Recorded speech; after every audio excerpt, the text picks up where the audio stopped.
Hello, good evening. My name is April Young-mcarthur, and this is vlog number 7, Gender and Media for Gender Communications.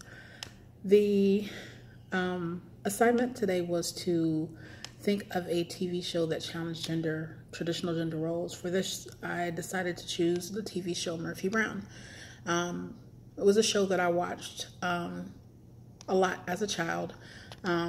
It ran from 1980s to late 1990s, like 1988 to 1998. It was a show that I was in love with. I really liked the leading character, Murphy Brown, played by Candice Bergen. She was a journalist who really was strong-willed, determined, very modern, didn't take no for an answer,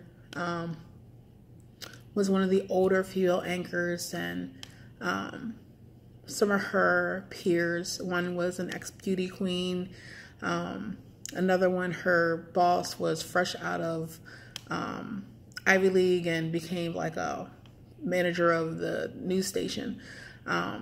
So it definitely showed how gender played a role as far as business.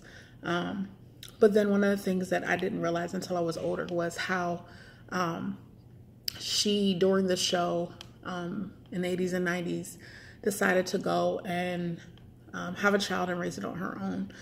It created a lot of controversy at the time. It was considered inappropriate that she, being a single woman, dating, got pregnant, and instead of being married, went and decided that she was going to do it by herself.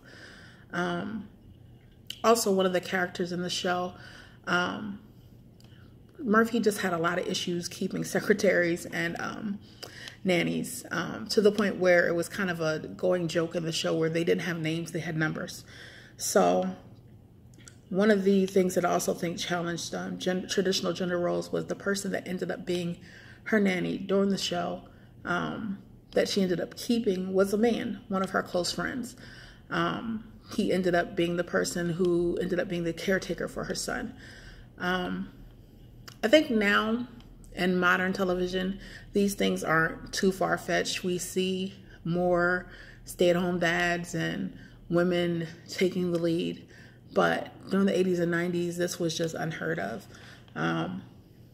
So I have to say I do have a lot of respect for that show and the risk that it took as far as putting women in the forefront and breaking away from what was considered taboo, a single woman raising a child, being a career woman, trying to have it all. So that's it. I chose Murphy Brown. I think that it's a great show. And in the 80s and 90s, it definitely did its part to break away from traditional gender roles.